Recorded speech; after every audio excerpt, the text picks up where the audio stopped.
C'est un grand honneur de recevoir le premier prix de l'édition Fabuloso Signature de la Fondation Signature. Je voudrais partager avec vous cette première année que je viens de passer grâce au prix et le projet que j'ai pu développer.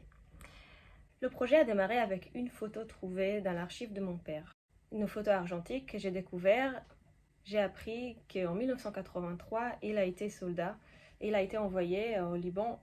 Quand j'ai vu ces paysages, ça m'a paru extrêmement familier parce que c'est les mêmes paysages sur lesquels j'ai grandi, grandissant dans le nord d'Israël, près de la frontière du Liban. La première pièce, Mitar, une performance qui reproduit ces paysages avec un tissu en lin, avec une partition extrêmement précise, quasi militaire, par deux performeuses. Le deuxième projet, Terra, j'ai pu développer avec Rachel Kobliakov, une violoniste musicienne qui a été aussi candidate Fabuloso Signature.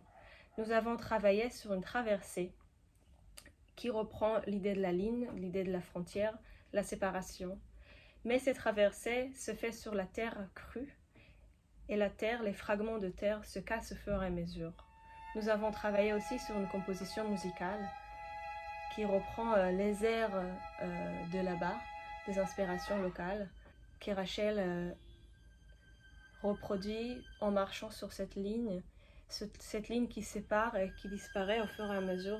En parallèle, je menais une quête de recherche. Grâce à ce soutien, retrouver la même ligne de frontière entre le Liban et Israël, sauf que cette fois-ci, c'est moi qui étais allée sur le territoire israélien, et j'ai retracé ce chemin. C'est une façon pour moi de dialoguer avec l'archive de mon père, datée de 1983. Aujourd'hui, en 2023, la frontière elle est toujours là, bien présente.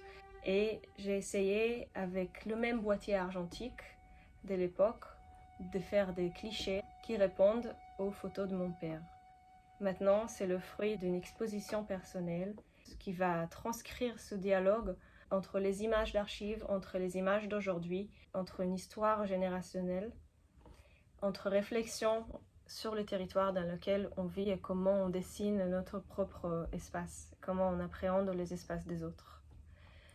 Je tiens à remercier personnellement Madame Smalto, la Fondation et l'Institut de France m'avoir attribué ce prix. Je voudrais aussi remercier Madame Smalto d'avoir créé ce cercle et grâce auquel j'ai rencontré des artistes formidables avec qui j'ai pu travailler et je vais continuer à travailler et ce cercle va continuer à vivre.